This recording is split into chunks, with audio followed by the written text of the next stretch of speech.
Chegando na delegacia, a mãe do neguinho pergunta assim para o doutor delegado: mas o que foi que ele fez para estar algemado? E o doutor começa então a descrever o caso. É que ele é preto demais, corre demais, fala demais, sorri demais, tá estudando demais, comprando demais, viajando demais, e assim não dá mais. Mas ele joga demais, dança demais, e canta demais, é bonito demais, tá se unindo demais, planejando demais, assim ele vai passar o meu filho pra trás.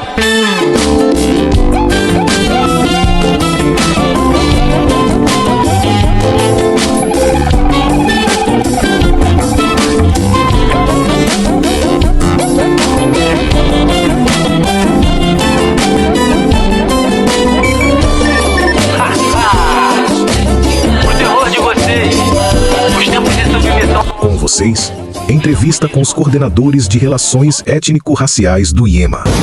Bom dia, meu nome é Laura Silva Machado, eu sou do C. Gonçalves Dias, do curso de Nutrição e Dietética, e hoje a gente vai fazer uma entrevista com Carlos Gâmela, educador popular e integrante da Coordenação de Diversidade e Relação Étnico-Racial. Carlos, como você pode contar um pouco sobre sua história e sobre o caminho que te levou ao trabalho com relação étnico-racial? Pessoal, eu acho que obrigado essa oportunidade, né, de estar aqui nessa entrevista maravilhosa. Eu acho que o que me levou a me colocar na frente, a usar, representar esse espaço, essa luta, acho que foi de fato o contexto que me circunda, o contexto familiar de luta mesmo, né, eu conto dos meus antepassados e toda a luta que está em torno disso, né, a luta que está em torno da luta pela identidade, pela segurança, de segurar a identidade, de segurar o território. Então, toda essa luta que foi que se juntou e fez com que eu tivesse essa pretensão do dia de lutar e estar na frente, né, de usar, pleitear a voz desses espaços. Eu acho que de fato tem em torno disso essa luta que é secular, que é milenar, em torno, né, dos povos originários, dos povos de comunidades tradicionais. Tudo isso me juntou até aqui. A gente sabe que você foi aluno do IPE e UNIL, e a gente gostaria de saber as suas dificuldades dentro do IPE e UNIL até você chegar onde você está no cargo da DAP, como representante das relações étnico-raciais, com um alto representatividade até dos alunos que estudam e tem você como representante para se identificar. Gostaria de saber como as dificuldades. Foi bem tenso, né? Porque dificuldade constante mesmo foram muitas, né? Acho que devido a todo o histórico que permeia o ambiente escolar, que é de preconceito, que é de instituição mesmo, eu acostumei a esse espaço mesmo de ser pouco tempo deixado de lado. Não só eu, mas os meus também, pelo tempo. Então, eu fui uma pessoa que encontrou muitas dificuldades. Eu vim a me alfabetizar muito tardiamente ainda, fui me alfabetizar ainda na quinta série. Então, minha idade estava avançada da série. Então, eu fui enfrentando várias barreiras educacionais, né, com o ritmo de aprendizagem muito lento em relação aos demais da turma. E isso fez com que isso é em detrimento justamente desse não entendimento que os professores têm, que o modelo de educação ainda tem, de não olhar com flexibilidade a realidade dos povos originários, por exemplo, né, e também os quilombolas, os trabalhadores de Cuba-Batu, são povos que historicamente sempre enfrentaram essas barreiras do não entendimento, dessa não atenção que os professores do sistema educacional teve como um todo. Quando eu entrei em uma reunião, eu fiquei muito feliz porque foi um espaço que eu pude ter essas frentes de desenvolvimento, de desenvolver, de estar em clubes de protagonismo juvenil, onde eu fui também entendendo melhor qual é o espaço que a gente deveria dar, né? E aí eu sempre gostava muito da participar das alunos nessa questão étnico-racial, falando um pouco da minha realidade, da de outros povos também, nos clubes de protagonismo juvenil, que também falava muito dessas questões, espaços culturais, né, de fala, e isso me despertou muito. Eu comecei a me desenvolver melhor, comecei a me entender também melhor nesse processo, qual era a minha ação, qual era o meu papel, e aí tudo isso me levou, inclusive ano passado, para eu, a comissão da Maite Souza, né, estar discursando na abertura da primeira feira cultural étnico-racial maranhense, até Culema, onde eu discursei, e daí foi um momento muito histórico, uma explosão na minha vida, né, porque daí vieram os convites, até neste ano, quando eu sou convidado para compor a coordenação da Universidade de Relações Étnico-Raciais ao qual eu faço PUC-1, então com muita alegria de vir para cá e fazer cada vez mais dos estudantes, é muito histórico isso. Você sente que a presença de lideranças indígenas, quilombolas e periféricas no espaço institucionais realmente muda a decisão? Ou ainda existe uma lógica de representar, mas não decidir? Eu acho que muda, acho que a gente está conseguindo mudar essas passos muito importantes, porque é deles que partem a questão da transformação da vida das pessoas, né? Então, quando uma pessoa chega no espaço decisório, como é a coordenação, como é a direção geral do Brasil, também consegue possibilitar, né, que outras pessoas, assim como nós também, sejam ouvidas igualmente também e também participem de outras decisões. Acredito que nós nunca vamos saída, entendeu? Acho que o objetivo maior desses povos quilombolas, indígenas e o povo preto ainda está em espaços maiores também, não só de representatividade, mas está de fato nas políticas afirmativas, nas políticas públicas. Eu acho que estar na institucionalidade política é como se a gente tivesse transferido a nossa luta de parte do território da base para uma esfera mais de decisão, mas ainda a gente quer avançar, né? A gente quer ainda mais, a gente não quer realmente ter essa representatividade ainda figurativa, mas propositiva, entender que a gente não pode estar naquele papel de só sujeito a receber políticas públicas, mas escrever as políticas públicas, é sentar na mesa e também participar da decisão também. Eu acho que é isso que o Lima proporciona algumas vezes mesmo, me chamando outras pessoas também, que são de grupos que historicamente foram apartados, marginalizados dessa esfera, e agora estão tendo essa possibilidade, essa oportunidade de estar fazendo esse caminho. Mas os passos são históricos, são longos, é claro que a gente quer se ver em outros espaços, em outros horizontes maiores também, mas é um início e é um espaço fundamental que a gente realmente tem que estar. A exemplo do Brasil, como temos também a Sônia Guajajara, que hoje em dia é ministra dos povos indígenas, para a parte da atuação da Sônia Guajajara, que os povos do Brasil, né, estão conseguindo agora angariar mais direitos, ter territórios demarcados, ter políticas públicas afirmativas, saúde, educação, diferenciadas para esses povos. Então, é um espaço que, sem sombra de dúvida, muda muito a vida e a gente quer permanecer e avançar em outras áreas também. Mais e mais. Esse é o propósito. Exato. Você acredita que o racismo institucional nas políticas públicas e nas escolas tem sofisticado nos últimos tempos? Em que aspecto? Acredito que sim, né? Acho que no aspecto, por exemplo, ainda de negar que temas importantes dentro do ambiente escolar, né? A gente está tendo esse interdito, né, de espaço, de voz ainda muito grande, né? Então, acho que o racismo é um mecanismo de opressão, um mecanismo de controle. Então, o racismo é esse dispositivo que vai determinar formas de vida, formas de vivência e vai determinar a vulnerabilidade dos nossos povos, né? Então, é claro que o racismo todo tempo está se sofisticando na sociedade, está se camuflando em outras esferas, ele vai estar ali presente, porque o racismo é algo sistêmico e que permeia todas as esferas da sociedade. Na escola não seria diferente, a escola é uma instituição que representa muito bem isso, né? Acho que, por exemplo, a gente está hoje, isso é uma pesquisa que o número de pessoas pardas e pretas no ensino superior aumentou muito, né? Fruto de políticas públicas, mas de fato ainda não é o suficiente diante de uma historicidade onde pessoas pretas e pardas, né, povos originários, foram por quase 500 anos, né, apartados desse espaço também. Então é algo realmente sofisticado, que se permeia há muito tempo, né? Mas eu acho que agora também tem outros avanços, né? Como a Lei 10.139, né? Que dá obrigatoriedade de ensino de África, a Lei 11.000 de 2008 também dá obrigatoriedade de ensino da cultura indígena. Então, acho que são leis que precisam todo tempo ser fiscalizadas, ser fortificadas, né? Porque a todo tempo estão ameaçadas de ser da esfera institucional. Então, a gente também não pode ficar adormecido diante dessa ofensiva. A gente tem que estar ali, né? Lutando para garantir a ampliação desses direitos. Nos últimos anos, o protagonismo da juventude negra cresceu, principalmente através de coletivos que trabalham com a arte, educação popular e redes digitais. Como você analisa o papel desses coletivos na forma política da juventude negra hoje?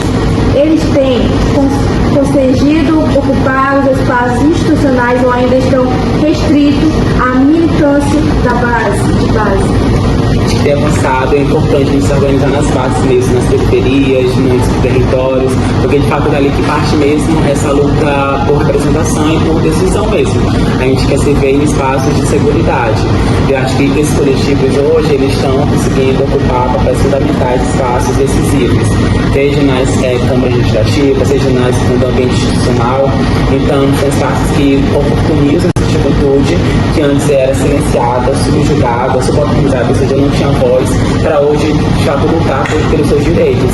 Então, eu acho que os coletivos hoje em dia eles ocupam um local ainda maior do que a militância de base, mas ocupam os locais estratégicos, né, de colocar a juventude mesmo para decidir, fazer mesmo fóruns, assembleias, e é isso. Acho que a juventude, ainda mais que está hoje na periferia, que está urbano mesmo, só se verá representada, assistida, estando nesses caminhos mesmo, né, porque a luta ela parte daí, foi a partir disso que a gente conquistou muitas lutas, porque é da base que a gente conquistou, né, por exemplo, a Lei 10.000 foi uma lei histórica, né, que foi só surgida a partir do movimento negro, por exemplo, né, e naquela época tinha muitos militantes da velha guarda no movimento negro, mas hoje também a juventude negra que está agora surgindo nesse espaço, a juventude indígena também, com lideranças fabulosas em todo o território nacional.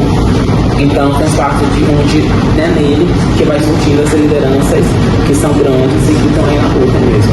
E você acredita que a resistência digital está realmente democratizando o debate racial, ou ele ainda depende das mesmas estruturas de poder que já marginalizaram vozes negras?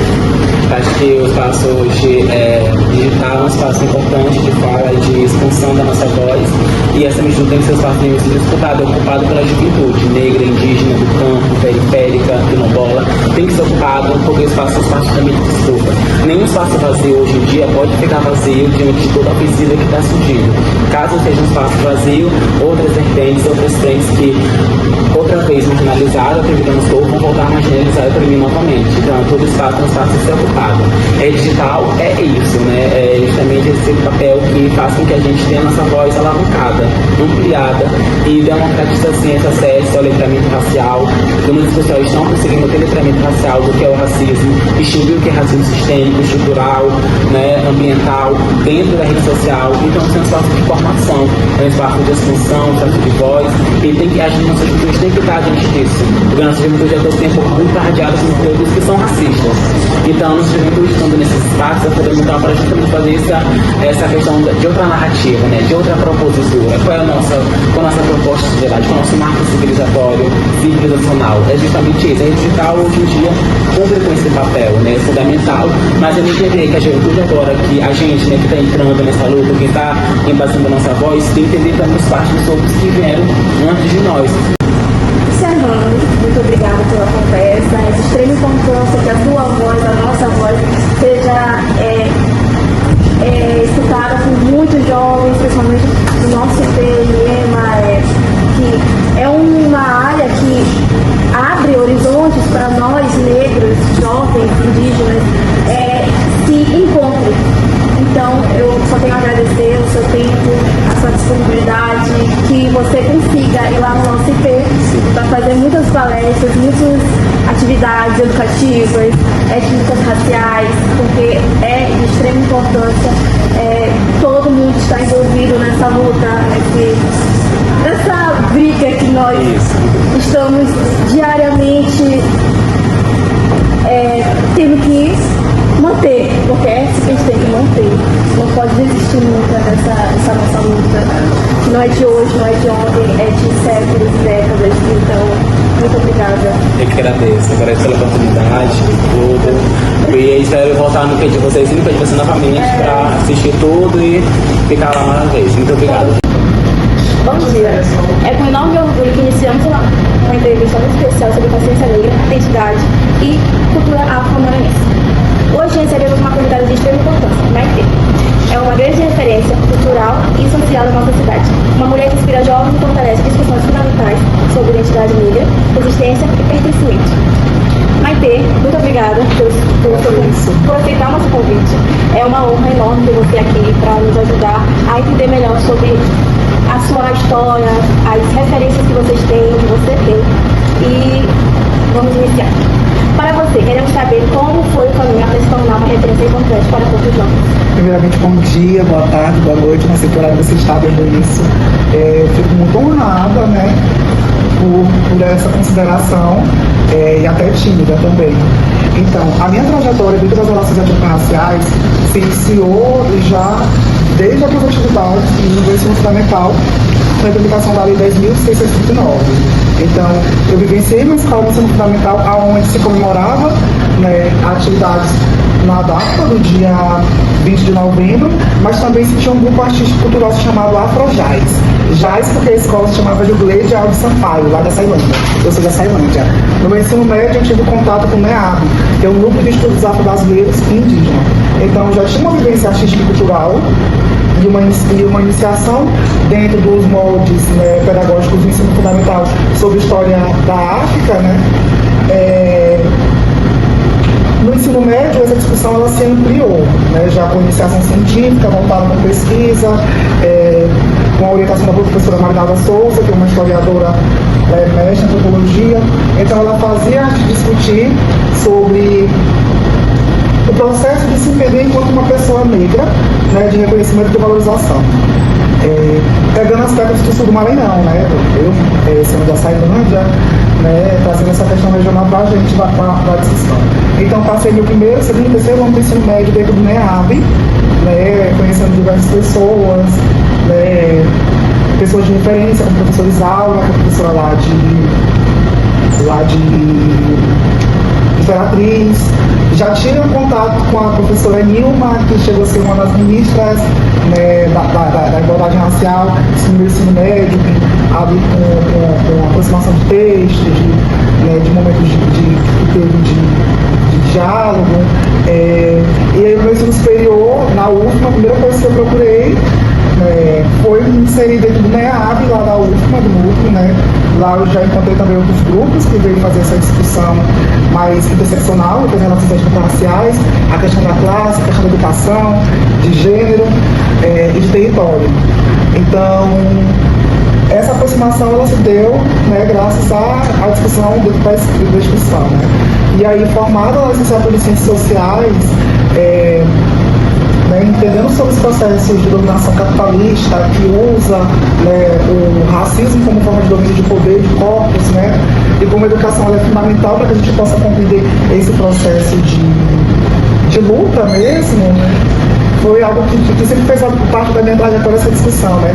Além de ser uma pessoa preta, né? Mas também por ter sido sempre inserido e sempre me identificado desde muito nova nessa discussão. Então, assim, quando eu falo para as pessoas que eu tenho uma vivência de mais de 15 anos dentro das relações étnico-raciais, não é que eu tenho um diploma de mais de 15 anos, né? Até eu tenho um certificado de ensino fundamental, ensino médio, né? Mas é por conta de toda a vivência, quando a gente fala para se perceber, quando a gente é inserido dentro deste espaço, né? Eu fico até emocionada, eu fico muito orgulhosa, porque às vezes eu me vejo dentro deste, como uma jovem, né, dentro de um espaço, uma coordenação dessa, eu tenho que ficar repetindo sobre essa trajetória para me entender que esse espaço é um espaço que ele foi conquistado com muita luta. Como você enxerga a importância da cultura afro-maranhense na formação da identidade dos jovens negros? Essencial, eu enxergo como essencial, né? Um povo, né, que não conhece sua história, ele é como assim, fadado a repetir, né, certos tipos de violências. E dentro da história do Maranhão, a gente tem uma coisa que é, como eu posso dizer, que é triste, o quanto a cultura europeia, esse negócio da colonização francesa, né, vista como enaltecida, como algo assim, digno de orgulho, né, e é doloroso ouvir, né, quando a gente tem noção sobre uma das maiores insurgências, né, revoltas que se teve dentro desse processo de luta contra a escravidão, que foi a balaiada, né, que a gente tem a questão da criação, a insurgência, a criação dos quilombos dentro do Maranhão, de muita resistência, né? Então, assim, todo esse processo de construção da nossa identidade, da nossa forma de alimentação, da nossa forma de vivência, da forma em que o catolicismo e as religiões do Brasil, elas são tão secretizadas, né? São tão únicas dentro da perspectiva da aproximação africana, né? Eu fico, tipo assim, entendendo que a necessidade, né, de um currículo que vem falar sobre a questão da formação do Estado do Maranhão, né, o quanto ele seria a população preta, os povos africanos, né, e o contexto diaspórico. Então eu vejo como muito necessário e essencial que a gente possa entender essa nossa diversidade, até mesmo essa nossa identidade étnica, né, que numa pessoa você encontra traços indígenas, traços de algum povo africano, né? Então é muito importante a gente, né, trazer essa nossa realidade. Eu não lembro, acho que é a quinta parte dessa edição fundamental, né? Que a gente vê a história do Maranhão, e quando a gente vê, ainda vê pouco sobre a cultura africana e sobre essa composição da criação, né, do Estado, com a presença do corpo, das mentes, agora da população preta. Você falou que a quinta e quarta série fala sobre essa questão de da Maranhão. História e geografia do Maranhão, isso. E esses livros, eles tornam os colonizadores como os heróis e salvaram nosso estado, sendo que hoje em dia o estado do Maranhão é onde vem a maior porcentagem de miséria, se eu posso falar essas coisas, a maior porcentagem de miséria, fome, que o presidente está tentando recuperar as pessoas a terem um alimento. Isso. Nós somos curso de nutrição e dietética, então a gente vê muito essa questão de segurança alimentar. Então é de extrema importância, mas entender e adentrar sobre esse tema, e o Maranhão é um dos mais fragilizados na questão do Brasil. Maior produtor de carnes, maior produtores, um dos maiores, de arroz, de soja, e aí você tem essa alimentação para a população, né? E aí entender, né, esse livro da colonização.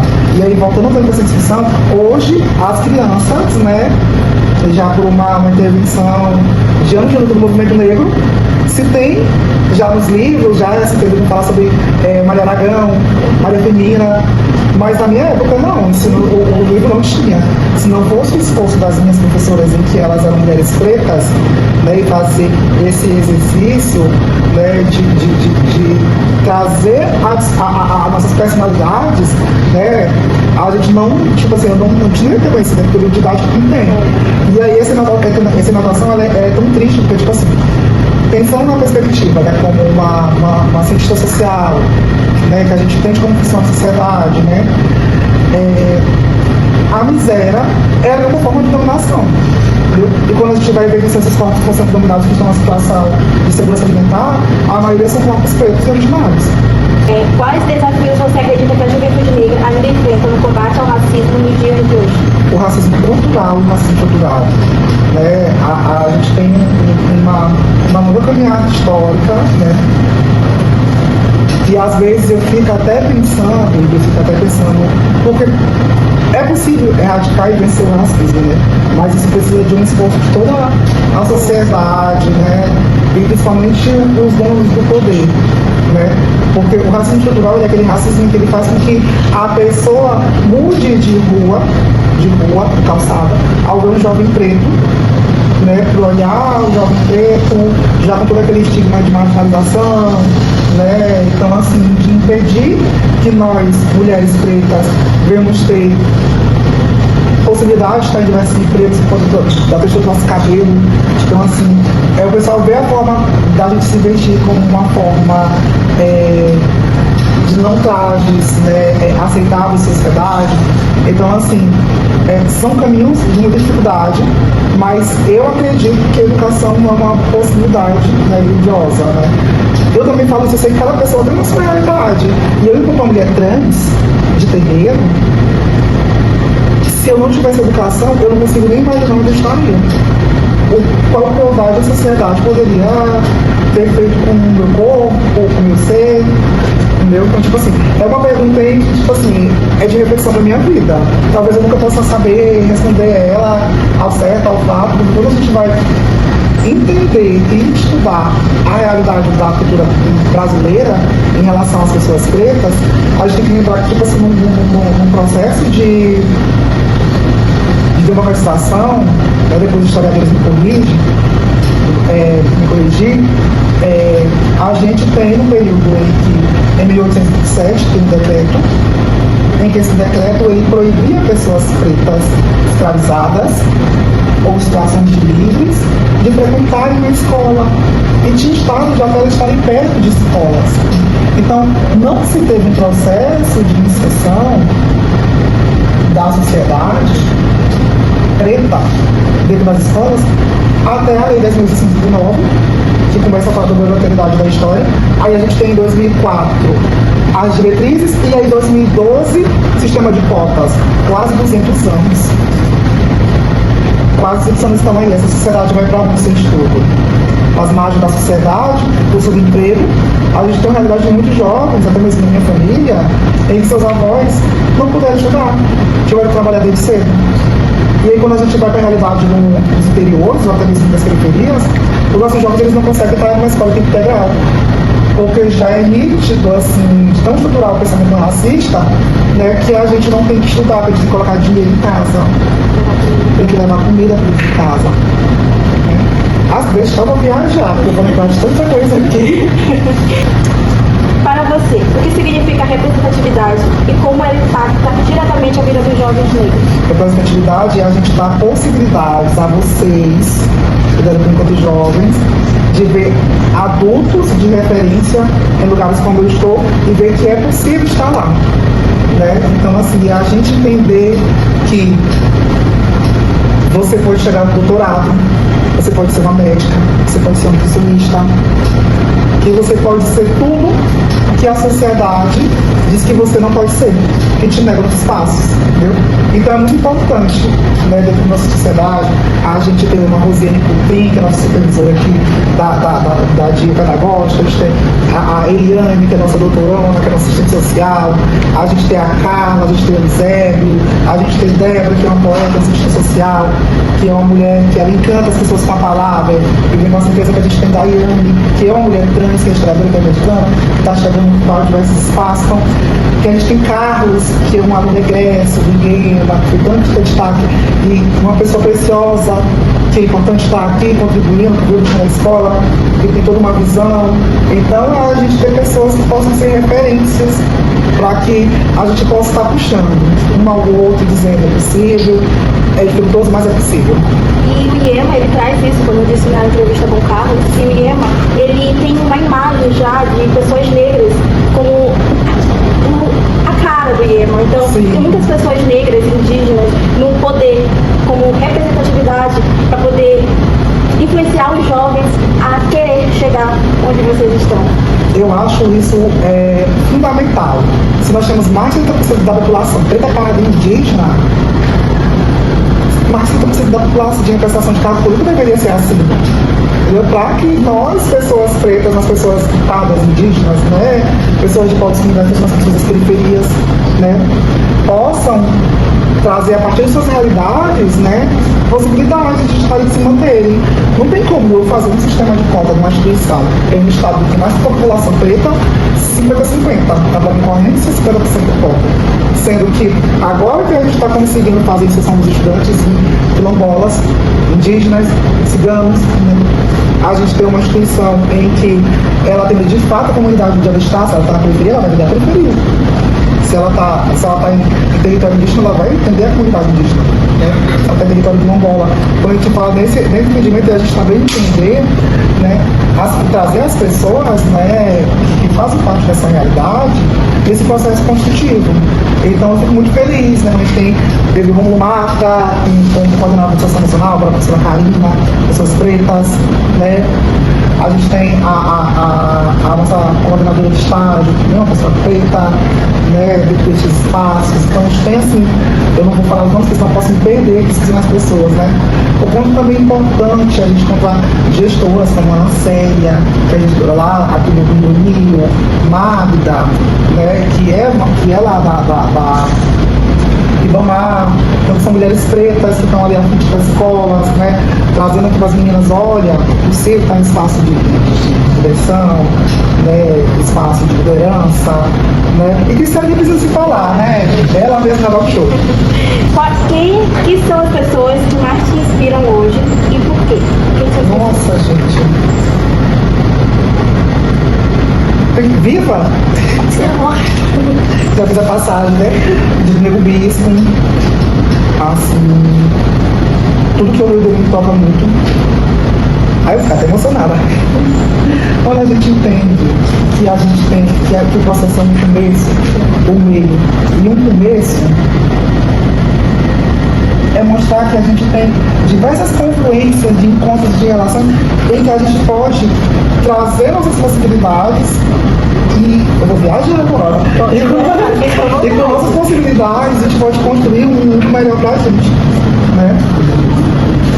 Outra pessoa que eu vou sempre bater na tecla, assim, que pra mim vou levar pra minha vida toda, né? Que é a professora Nilma Lino Gomes. Né? Tipo, a expertise, a construção, a ideia, a didática, a forma de chegar, de comunicar, de falar, para mim assim, é essencial. Né?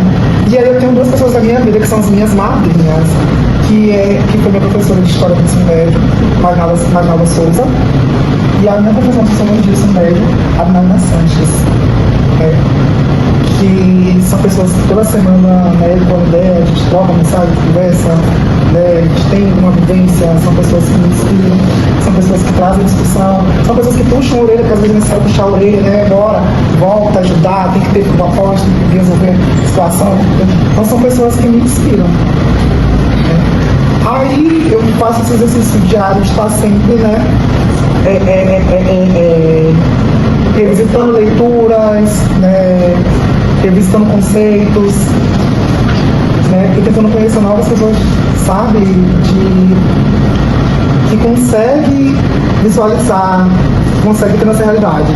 Tem uma pessoa também que fez passagem, que para mim foi uma mãe aqui em São Luís, né, que dentro dos movimentos, que é a dona Natália Pires.